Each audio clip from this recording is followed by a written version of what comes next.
Hello everyone. And ఇప్పుడు నేను start చేసే video is mainly about UPSC అండి. అసలు యూపీఎస్సీ అంటే ఏంటి, ఎవరు కండక్ట్ చేస్తారు ఎగ్జామ్, అసలు అది టఫెస్ట్ ఎగ్జామ్ ఎందుకు అవుతుంది, అసలు దీని ఎలిజిబిలిటీ ఏంటి, అసలు ఎవరు రాయొచ్చు ఎగ్జామ్స్, ఎన్ని ఫేసెస్తో ఎగ్జామ్స్ ఉంటాయి, ఏ సబ్జెక్ట్స్ చదవాలి, ఎన్ని పోస్టులు ఉంటాయి దీంట్లో, ఎప్పుడు స్టార్ట్ చేస్తే బెస్ట్, ఎందుకు స్టార్ట్ చేయాలి, బికాజ్ యూపీఎస్సీ అనేది ఈ ఎగ్జామ్ ఎందుకు వరల్డ్లో అంత టఫెస్ట్ ఎగ్జామ్.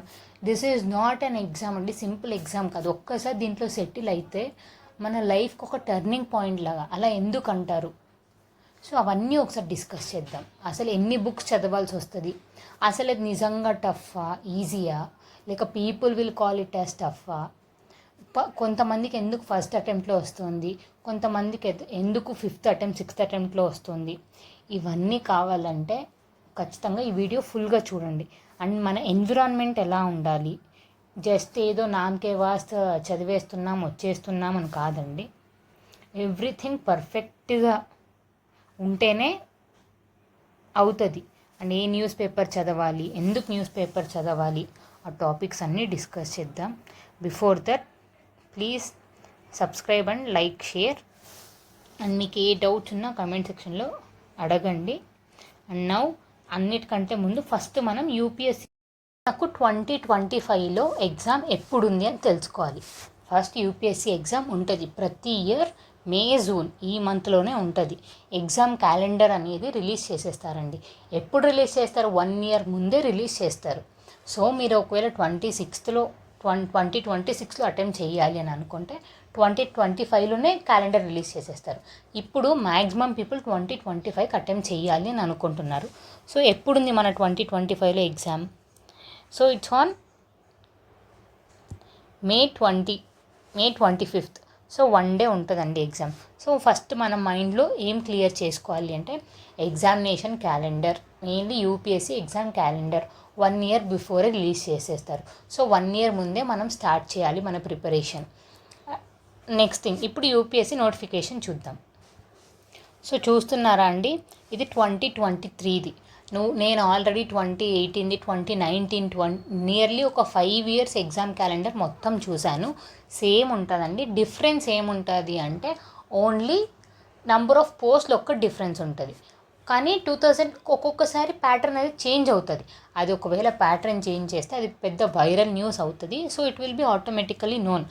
దానికంటే మనం బేసిక్స్ బాగా తెలుసుకోవాలి. అసలు యూపీఎస్సీలో ఏముంటుంది, ఏమేమి సబ్జెక్ట్స్ ఉంటాయి, ఆప్షనల్స్ ఎన్ని సబ్జెక్ట్స్ ఉంటాయి, ఎలా చూస్ చేసుకోవాలి, ఎందుకు చూస్ చేసుకోవాలి.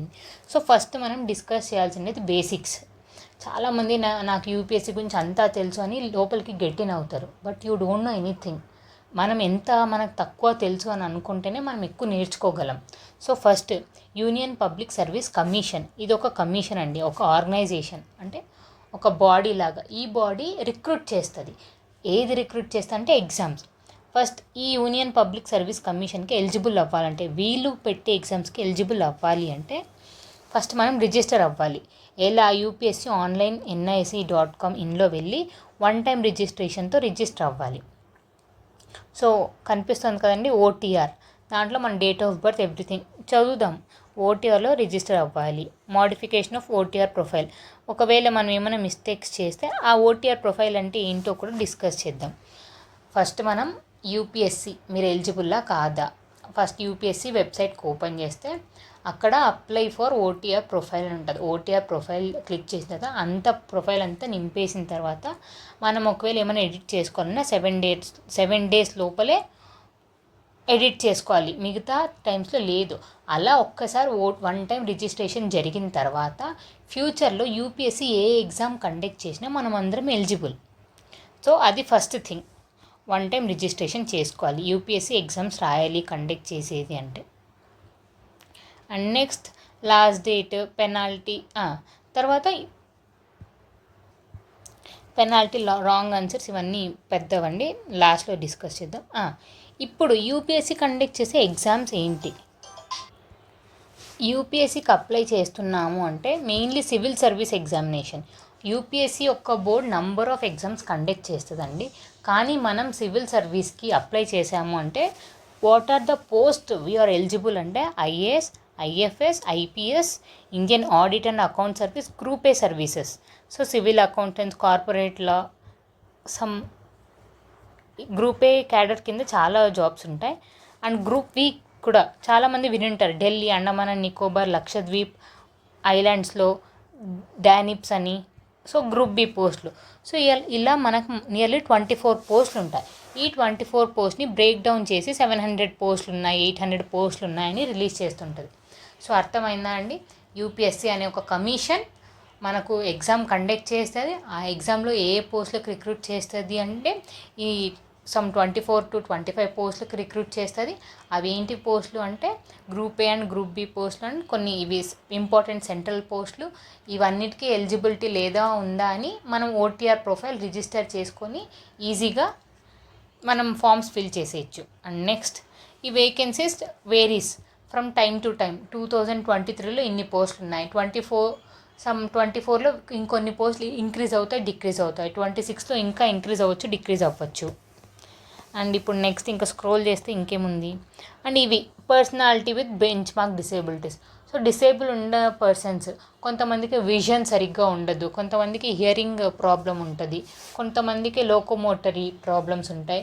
సో 1 arm ఎలిజిబుల్లా కాదా, 2 arms హ్యాండిక్యాప్డ్ ఉంటారు, 2 arms డిసేబుల్డ్, 1 leg డిసేబుల్డ్ అలా ఉంటారు. సో ప్రతి ఒక్కరికి ఇండియన్ అడ్మినిస్ట్రేటివ్ సర్వీస్లో ఇలా ఫంక్షనల్ క్లాసిఫికేషన్స్ మొత్తం క్లియర్గా మెన్షన్ చేశారు. సో డిసేబుల్డ్ పర్సన్స్ కూడా ఒక్క నిమిషం ఆగి చూసుకోండి అసలు మీరు ఎలిజిబుల్లా కాదా అని. ఊరికే మనం రాసేసి ప్రిలిమ్స్, మెయిన్స్, లాస్ట్లో ఇంటర్వ్యూలోనో పర్సనాలిటీ టెస్ట్లో డిస్క్వాలిఫై అయ్యి రిటర్న్ వచ్చేసేదానికంటే చాలామందికి ఒక నోషన్ కూడా ఉంది, ఐపీఎస్ ఆఫీసర్కి హైట్ వెయిట్ చూడరు. No, they look after everything. అంతే కదండి. మనం అంటే ఏదో పెద్ద డిసీజ్ ఉండే పర్సన్ని రిక్రూట్ చేస్తాం, 2 yearsలోనే ఆ డిసీజ్ ఎక్కువ అయిపోయి చనిపోతారు అంటే అంత పెద్ద ప్రాసెస్లో రిక్రూట్ చేసినందుకు మనకే కదా మనీ లాస్ అయ్యేది. సో ప్రతి ఒక్కదానికి we have physical requirements. So ఐఎఫ్ఎస్కి ఫిజికల్ రిక్వైర్మెంట్స్ ఉంది, గ్రూప్ ఏ దానికి, సివిల్ అకౌంటెంట్స్కి 1 leg, అదే ఒకవేళ 2 legs బోత్ లెగ్స్ ఎలిజిబుల్లా కాదా, yes both legs also eligible, కానీ కొన్ని క్రైటీరియాస్ ఉన్నాయి. సో అలా మీరు పాసిబుల్ అయితే పాస్ చేసుకొని నేను ప్రతి ఒక్కటి ఈ సమ్ 300 pages ఉన్న పేజెస్ ప్రతి ఒక్కటి డిక్టేట్ చేయను, కానీ ఏమేమి ఉంటాయి బేసిక్స్ తెలుసుకోండి. సో ఇప్పుడు 1 arm డిఫెక్ట్ ఉన్న వాళ్ళు ఉంటారు, 2 arms డిఫెక్ట్ ఉన్న వాళ్ళు ఉంటారు, వాళ్ళకి ఇంకా ప్లస్ కొన్ని కండిషన్స్ ఉంటాయి. సో అవన్నీ ఏంటో మీరు ఒకసారి పాస్ అయ్యి చూసుకోండి. సో ఇలా ప్రతి ఒక్క పోస్ట్కి క్రైటీరియాస్ ఉన్నాయి. ఈ క్రైటీరియాస్ మనకి ఎలిజిబుల్లా కాదా. అండ్ ఈవెన్ సెంటర్స్ కూడా రిలీజ్ చేశారు, ప్రిలిమ్స్ ఎగ్జామినేషన్ సెంటర్స్ మ్యాక్సిమం సిటీస్లో ఉంటాయండి. అలా 79 cities, 80 cities. అండ్ ఫ్యూచర్లో ఈ సిటీస్ పెరగచ్చు. అండ్ మెయిన్స్ ఎగ్జామినేషన్ సెంటర్స్ ఎందుకంటే number of candidates who are going to write mains అనేది డిక్రీజ్ అవుతుంది. అంతే కదా, 1:12 రేషియోలో అలా తీసుకుంటారు. ఈ 12 members మ్యాక్సిమం 1:12 or 1:10 రేషియోలో తీసుకుంటారు. సెలెక్ట్ అయిన వాళ్ళు మెయిన్స్ రాస్తారు. ఈ మెయిన్స్లో 1:2 members ఇంటర్వ్యూకి తీసుకుంటారు. సో సెంటర్ తగ్గిపోతుండే కాబట్టి ఇవే మెయిన్స్కి centres. First apply first allot. So ఫ్యూచర్లో గుర్తుపెట్టుకోండి, మనకు మెయిన్స్ సెంటర్ కానీ ప్రిలిమ్ సెంటర్ కానీ మనం ఎక్కడ ఫస్ట్ అంటే నోటిఫికేషన్ రిలీజ్ చేసిన వెంటనే అప్లై చేస్తే మనం ఎక్కడైతే అనుకుంటున్నామో అక్కడ అలాట్ చేసేస్తారు. బై ఛాన్స్ మనం లాస్ట్ డే రోజు అప్లై చేసినాం అనుకో, బికాజ్ ఫస్ట్లో అప్లై చేసిన వాళ్ళందరికీ ఫిల్ అయిన తర్వాత మనల్ని చూస్ చేస్తారు కాబట్టి. So first apply first allot. Plan of examination, this is what everyone will be waiting. ఫస్ట్ అండి ప్రిలిమ్స్ ఉంటుంది, ప్రిలిమినరీ ఎగ్జామినేషన్ ఆబ్జెక్టివ్ టైప్స్ అంటే ఏబిసిడి ఉంటుంది. ఆ ఏబిసిడిలో మనం చూస్ చేసుకున్న తర్వాత దీంట్లో క్వాలిఫై అయితే మనం మెయిన్స్ రాస్తాం. సో సెకండ్ స్టేజ్ ఏంటి, సో 2 stages ఎగ్జామ్ అంటారు. First stage is prelims, second stage is mains and interview. So అర్థం అవుతుందా అండి? బేసిక్స్ తెలుసుకునే వాళ్ళు first stage is prelims, second stage is mains and interview. And next మనకు first స్టేజ్లోనే మనల్ని అడగరండి, మీరు ఐఏఎస్ అవ్వాలనుకుంటున్నారా, ఐఎఫ్ఎస్, ఐఆర్ఎస్ఆ మీ డ్రీమ్ అని. మనం మెయిన్స్ కూడా క్లియర్ చేసిన తర్వాత మనం ప్రిలిమ్స్ క్లియర్ చేసిన తర్వాత మెయిన్స్కి అప్లై చేసేటప్పుడు మన పోస్ట్ ప్రిఫరెన్స్లు ఏంటి ఏమి అని అడుగుతారు. ఆ మెయిన్స్ క్లియర్ అయిన తర్వాత కూడా మళ్ళీ ఇంటర్వ్యూకి ఒకసారి అడుగుతారు. సో నీడ్ నాట్ టు మనం ప్రిలిమ్స్ అప్పుడే మన అంబిషన్ అంటే ముందే మన అంబిషన్ క్లియర్ చేసుకోవాలి, కానీ ప్రిలిమ్స్ అప్పుడు మనల్ని ఏమీ అడగరు ఏంటి ఏమి అని. So eligible conditions for administrative services you should be citizen of India. Nepal వాళ్ళు, భూటాన్ వాళ్ళు, టిబెటియన్ రెఫ్యూజీస్ వాళ్ళు కూడా వచ్చి రాయొచ్చు. ఏజ్ లిమిట్ ఏంటి అంటే 21 years. So less than 21 years are not eligible. So this and upper age limit వచ్చి 32. సో 21 to 32 years వాళ్ళు మాత్రమే రాసుకోవాలి. మ్యాక్సిమం ఏజ్ రిలాక్సేషన్ అంటే 32+5 37 years age relaxation for ST candidates. అదే for other backward classes is 3 years. So 32+3 32+5 for SC and ST candidates, and 3 years for other backward classes, and 3 years for defense service personnel. Ex-servicemen's ki 5 years on account of physical attributes to military services. On account of ఒకవేళ physically disabled persons ఉంటే వాళ్ళకి military services లాగే 5 years ఉంటుంది chance అని. So 32+5 years. Okay, up to a maximum of 10 years in case of candidate belong to person with benchmark disability categories. So blindness and low visions వీళ్ళకు ఉండే వాళ్ళకి 32+10 years. So total 42 years. So చూసుకుంటున్నారా అండి ప్రతి ఒక్కటి qualifications. So నేను చెప్పేవాళ్ళు SC candidates చూసుకోండి, ఎస్టీ క్యాండిడేట్స్ మీకు ఎంత ఉంటుంది రిలాక్సేషన్ అని ఫ్యూచర్లో రాసేవాళ్ళు. అండ్ ఇవన్నీ ఇంకొంచెం ప్రొవిజన్స్ ఒకవేళ మీకు అలా ఉంటే ఇలా ఉంటే ఏంటి అని. And candidates date of birth certificates అవన్నీ పర్టికులర్గా ఇచ్చిన వాళ్ళే, అంటే గవర్నమెంట్ సర్టిఫైడ్ సర్టిఫికేట్స్ వీళ్ళు యాక్సెప్ట్ చేస్తారు. మనం ఎక్కడో పోయి ఎస్ ఐఎమ్ డిసేబుల్డ్ అంటే కాదు. The candidate should note that only the date of birth as record in the matriculation. So 10th class మీ 10th class and secondary school level certificates are eligible అంటే అవి accept చేస్తారు అని. So ఇప్పుడే ఎవరన్నా apply చేసేవాళ్ళు అవి ఏమైనా రాంగ్స్ ఉన్నా ఏమైనా కరెక్షన్స్ ఉన్నా ఇప్పుడే స్టార్ట్ చేయండి. మీరు ప్రిపరేషన్ కానీ ఈ ఎగ్జామ్ అప్లై చేసే ముందే ఏమైనా కరెక్షన్స్ ఉంటే కరెక్షన్ చేయించుకోండి. అండ్ ఏమేమి కరెక్ట్ ఉండాలి, మనం all communication in this record should contain the following particulars: name and year of examination, registration, roll number, ఇవన్నీ వస్తుంది మనం ఒకసారి అప్లై చేసిన తర్వాత. Minimum education qualification is degree అండి, డిగ్రీ. అది బీటెక్ డిగ్రీ అయినా, బీఏ బ్యాచులర్స్ ఆర్ట్స్ అయినా, ఏ డిగ్రీ అయినా you need a degree, that's all. A degree అని అనలేదు, ఖచ్చితంగా సివిల్ ఇంజనీర్ చేసి ఉండాలి, ఖచ్చితంగా నువ్వు మెకానికలే చేసి ఉండాలి, ఖచ్చితంగా హిస్టరీలో చేసి ఉండాలి అని ఏం లేదు. You just need a degree is enough. either the candidates possessing professional and technical qualification which are recognized by the government as equivalent of professional will also be eligible. So professional and technical qualifications also acceptable. MBBS students కూడా qualify అవుతారు. But మీరు internship స్టేజ్లో ఉంటే ఆ internship స్టేజ్లో ఒక copy of certificate ఉండాలి అని అంటున్నారు MBBS స్టూడెంట్స్కి. And categories to which number of attempts ఏంటి అంటే SC/ST వాళ్ళకి అన్లిమిటెడ్, OBC వాళ్ళకి 9 attempts, and other person with bench mark disabilities is also 9 unlimited for SC/ST. So అర్థమవుతుందండి ఎన్ని అటెంప్ట్స్. ఇప్పుడు SC/ST వాళ్ళకి అటెంప్ట్స్ ఏంటి అన్లిమిటెడ్, OBC వాళ్ళకి 9, బట్ మ్యాక్సిమం OC వాళ్ళకి ఎన్ని అటెంప్ట్స్ అంటే 6 attempts. So 6 attempts, 9 attempts, unlimited attempts. And SC/ST వాళ్ళకి ఏజ్ రిలాక్సేషన్ 5 years, OBC వాళ్ళకి ఏజ్ రిలాక్సేషన్ 3 years. సో ఇవన్నీ మైండ్లో పెట్టుకొనే మనం స్టార్ట్ చేయాలండి ప్రిపరేషన్. జస్ట్ ఏదో నామకే వాస్తున్నాయిలే అటెంప్ట్స్ రాసేద్దాము అని కాదు. OC candidates before you come ఆ 6 attempts ఎంత స్ట్రాంగ్గా ఇవ్వాలి అని చూసుకోండి. అండ్ ఇక్కడ ఒక మెన్షన్ చేశారు, ఒక్కసారి మీకు IAS పోస్టింగ్ కానీ ఇండియన్ ఫారిన్ సర్వీస్ పోస్టింగ్ ఇచ్చిన తర్వాత మీరు ఏదో రిజైన్ చేసి అన్న ఎగ్జామ్స్కి రాసుకోవాలి, ఆర్ఎల్స్ రాసుకోకూడదు. రాసి ఫర్ ఎగ్జాంపుల్ కొంతమంది ఏం చేస్తారు, ఇండియన్ ఫారిన్ సర్వీస్ పోస్టింగ్ వచ్చింది, ఆ పోస్ట్ హోల్డ్లో పెట్టి వచ్చి మళ్ళీ మనం సివిల్స్ ఎగ్జామ్స్ రాసుకొని నాకు IAS కావాలి అని they are not eligible. Either you should resign or you should, అదే మీరు IRS ఆఫీసర్ అయ్యారనుకో కనీసం ఆ పోస్ట్ హోల్డ్లో పెట్టి మీరు వచ్చి నేను IAS అవ్వాలి అనుకుంటున్నా, IPS అవ్వాలి అనుకుంటున్నా అని రాయొచ్చు. సో ఇది ఒక ఇంపార్టెంట్ పాయింట్, ఒకసారి చూసుకోండి. అండ్ ఈవెన్ ఒక్కసారి IPS ఆఫీసర్ అయిన తర్వాత మళ్ళీ మీరు ఎగ్జామ్ రాసి నేను IPS ఆఫీసర్ అవ్వాలనుకుంటున్నా కానీ వేరే చోట కావాలి అని అడగడానికి కూడా రూల్ ఉండదు. సో ఈ 2 rules ఒకసారి చూసుకోండి. మెడికల్ అండ్ ఫిజికల్ స్టాండర్డ్స్ ఎప్పటికప్పుడు మెన్షన్ చేస్తుంటారు. అండ్ మ్యాక్సిమం మనకు తెలుసు కదండి, సమ్ కంటాజియస్ అలాంటి డిసీజెస్ ఉండకూడదు, అలాంటివి ఉంటాయి. And fees 100 rupees. ఇది చెప్పాను కదండి, ఓటీఆర్ రిజిస్టర్ చేసుకోవాలి. And next submit their application directly to the commission. So this is what అండి గ్రాటిఫికేషన్. ఒకవేళ ఫ్యూచర్లో మనం ఏదైనా మాల్ ప్రాక్టీసెస్ చేసి దొరికిపోయినా, బ్లాక్మెయిలింగ్, థ్రెటనింగ్ ఎగ్జామ్ అప్పుడు ఫోటో సిగ్నేచర్ ఏమైనా మాల్ ప్రాక్టీసెస్ ఏమైనా చేసినా మనల్ని కంప్లీట్గా రిజెక్ట్ చేసేస్తారు. ఏ గవర్నమెంట్ ఎగ్జామ్ రాయకుండా చేసేస్తారు. So shall be disqualified by the commission for examination. Central exams ఏది రాయకుండా చేసేస్తారు.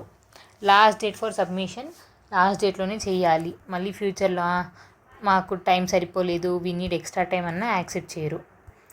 ఇంకేం లేదండి. సబ్ కేటగిరీస్ బిఏ అంటే ఏంటి, మీకు డౌట్స్ ఉంటే both arms disqualified, both arms disabilities అన్ని, లో విజన్, ఇలా షార్ట్ కట్స్ ఇచ్చినారు. ఎల్వి ఉండే వాళ్ళని యాక్సెప్ట్ చేయము, ఓఎల్ ఉండే వాళ్ళని యాక్సెప్ట్ చేయము అని. సో మీరు జస్ట్ మీరు ఊహలో అనుకునే దానికంటే ఈ షార్ట్ కట్స్ ఒకసారి చూసుకోండి, మీకు ఏమన్నా ప్రాబ్లమ్స్ ఉన్నాయా ఏంటి అని. It's not and problem, it's differently abled అంతే. ఎలిజిబుల్ టు అవైలింగ్ రిజర్వేషన్ ఒక్కొక్కసారి సెంట్రల్ గవర్నమెంట్ చేంజ్ చేస్తుంది. మ్యాక్సిమం ఇదే ఒక 4-5 years కంటిన్యూ అవుతుంది. చేంజెస్ ఆఫ్ కేటగిరీ, మీరు ఒకవేళ ఓటీఆర్ రిజిస్టర్ చేసేసాను, మీరు తర్వాత క్యాస్ట్ చేంజ్ చేయాలని అనుకుంటున్నా, సో చేసేటప్పుడే శ్రద్ధగా చేయండి. సో ఇక్కడ బాగా ఇచ్చారు, changes of categories not acceptable. But any ఛాన్స్లో మీరు చాలా కష్టపడి చాలా పెద్ద బ్లండర్ మిస్టేకే చేసినారంటే హెల్ప్ లైన్ కాల్ చేసుకోవాలి. ఆర్ఎల్స్ డైరెక్ట్ ఢిల్లీకి వెళ్ళి ఆ కమిషన్ దగ్గర గేట్ 4 అని అనుకుంటానండి, ఆ గేట్ 4 వెళ్ళి మనం రిక్వెస్ట్ చేస్తే అప్పుడు అన్ని ప్రొవిజన్స్ చూసి చేస్తారు. సో అర్థమైందా అండి? అసలు యూపీఎస్సీ అంటే ఏంటి? ఒక బోర్డు, 1 time రిజిస్ట్రేషన్ ప్రొఫైల్ చేసుకోవాలి. మన educational qualifications, degree, age relaxation, number of attempts, ఎన్ని stages, preliminary and mains. And this is what మనం మొత్తం చూసుకున్నది. అండ్ ఒకవేళ రిజర్వేషన్స్ ఉంటే చేంజెస్కి ఏమన్నా ఉంటుందా. అండ్ నెక్స్ట్ ఇప్పుడు మొత్తం ఎగ్జామ్ గురించి చూసుకుందాం. ఎన్ని పోస్టులు ఉన్నాయో కూడా చూసుకున్నాం. జస్ట్ చాలామందికి 3 పోస్టులు తెలిసిన ఐఏఎస్, ఐపీఎస్, ఐఎఫ్ఎస్ అని. సో కాదండి, ఇంకా నంబర్ ఆఫ్ పోస్ట్ 25 to 60 25 పోస్టులు. అవి కాన్స్టెంట్గా ఉంటాయి, అప్పుడప్పుడు కొన్ని యాడ్ కూడా చేస్తుంటారు, కానీ అవి బేసిక్ పోస్టులు అలా. అండ్ ఇప్పుడు civil service examination comprises 2 successive stage objective అని. అండ్ 2 papers ఉంటాయి, 400 marksకి paper.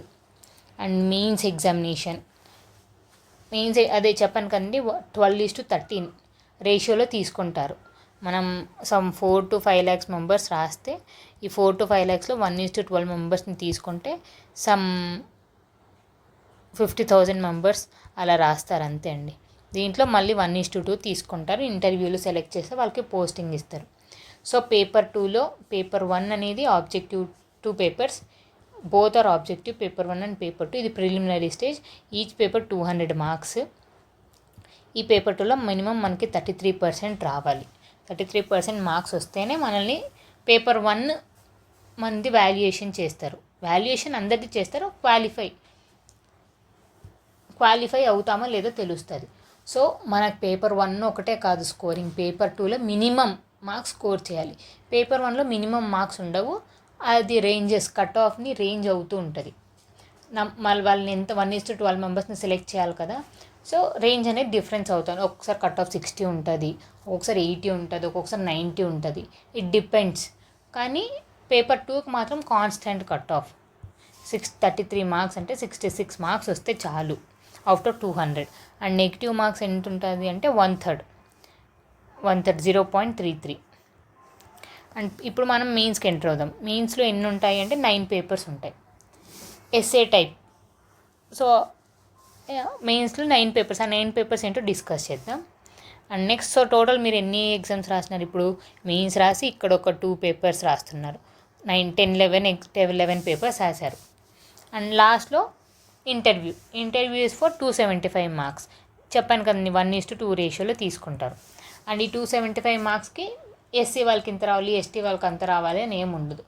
275 marks with no minimum qualifying marks select చేసుకొని లాస్ట్లో సెలెక్ట్ చేసేస్తారు 275 and final ranking will be done based on mains and interview marks ఆ 9 papers. So మనం ఫస్ట్లో రాసిన 2 పేపర్స్ కన్సిడర్ చేయరు అండ్ మనం రాసిన మెయిన్స్కి 9 పేపర్స్ అండ్ ఇంటర్వ్యూ మార్క్స్ ఒక్కటి చేసుకొని బెంచ్ మార్క్స్ ఇంకా సెట్ చేస్తారు. ఎస్సీ క్యాండిడేట్స్ ఎంత కావాలి, ఎస్టీ క్యాండిడేట్స్ ఎంతమంది కావాలి, ఓసీ క్యాండిడేట్స్ ఎంతమంది కావాలి అని బెంచ్ మార్క్స్ సెట్ చేసేసి క్వాలిఫైయింగ్ మార్క్స్ ఇచ్చేసి రిలీజ్ చేస్తారు. వాళ్ళని ర్యాంకర్స్ లాగా తీసుకుంటారు. అండ్ ప్రిలిమినరీ ఎగ్జామినేషన్ మళ్ళీ 200 marks, multiple choice 33, Hindi and ఇంగ్లీష్లోనే, వేరే లాంగ్వేజెస్లో ఉండదు. ఇప్పుడు మెయిన్స్ ఎగ్జామినేషన్లో ఏమేమి పేపర్స్ ఉంటాయి. So 9 papers. ఇవన్నీ తెలియకుండా వస్తారు. నేను ఇవన్నీ ఎందుకు ఇంత టైం తీసుకొని ఎక్స్ప్లెయిన్ చేస్తున్నాను అంటే, చాలామంది ఇంత స్టడీ చేయాలని అనుకోరు యూపీఎస్సీ గురించి. జస్ట్ కలెక్టర్ నా డ్రీమ్ జాబ్, పోలీస్ ఆఫీసర్ నా డ్రీమ్ జాబ్ అంటే జస్ట్ వచ్చేయడం కాదండి, దాని అంతా తెలుసుకొని రావాలి. సో మీ జాబ్ ఈజీ చేయడానికి I'm reading everything. And paper A is Indian language. So మనకు 22 ఇండియన్ లాంగ్వేజెస్ ఉన్నాయి. ఆ ఇండియన్ లాంగ్వేజ్లో ఏదో ఒకటి చూసుకోవాలి. ఇది జస్ట్ క్వాలిఫైయింగ్ 300 మార్క్స్. సో ఇది 25% మార్క్స్ తెచ్చుకుంటే క్వాలిఫికేషన్ అని విన్నాను కాదు, అది ట్రూతే. సో ఇది qualifying. And second paper English, ఇది కూడా క్వాలిఫైయింగ్ మార్క్సే. ఇవి రెండు మళ్ళీ మనకు యాడ్ చేయరు, మన స్కోర్ మెరిట్ లిస్ట్లో సెలెక్ట్ చేయడానికి ఇవి రెండు కూడా యాడ్ చేయరు. అండ్ నెక్స్ట్ పేపర్స్ ఇక్కడ నుంచి స్టార్ట్ అవుతాయి. Paper 1 essay 250 marks. ఇది history and geography. Paper 2 250 marks. Polity and governance and international relations 250 marks.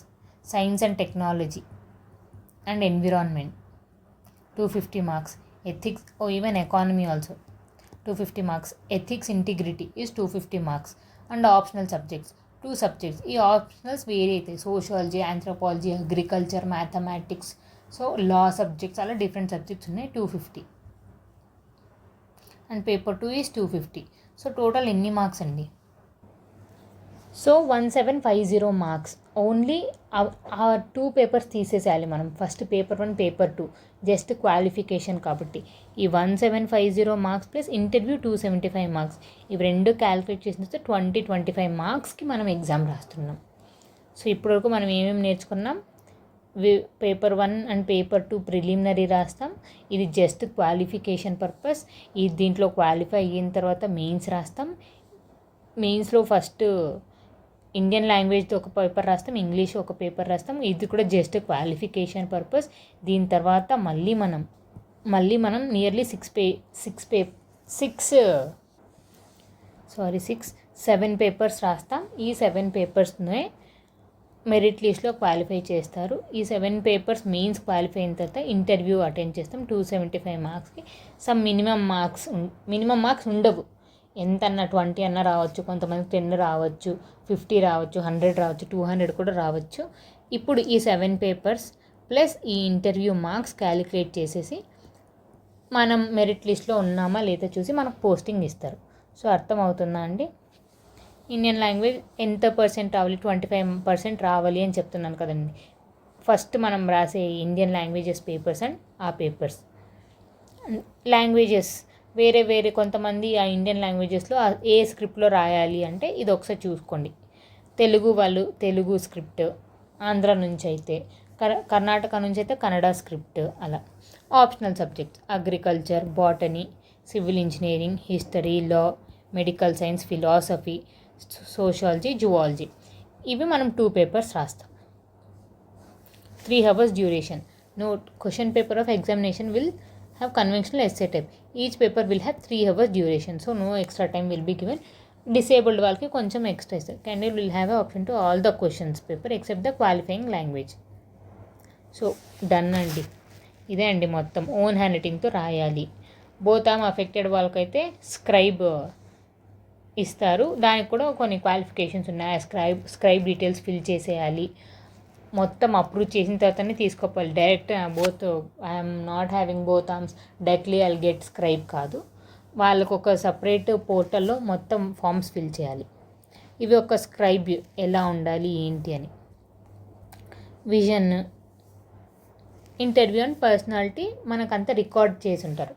Just ఐసోలేషన్లో మనకేమి everything will not do, record చేసి మొత్తం జనరల్ ఉంటాయి. ఇప్పుడు దీనికి ఇంటర్వ్యూకి ఏం చదవాలి అని చాలామందికి డౌట్స్ ఉంటాయి. No, it's just general interest. మనకు జనరల్ ఇంట్రెస్ట్ దేని గురించి, దాని గురించి అవగాహన ఎలా ఉంది అని తెలుసుకోవడానికి అడుగుతారు. మన mental awareness, depth of the subject ఎలా ఉంది అని. Not that A strict cross examination లాంటిది కాదు. సో అయిపోయింది. ఇప్పుడు ఇది సిలబస్.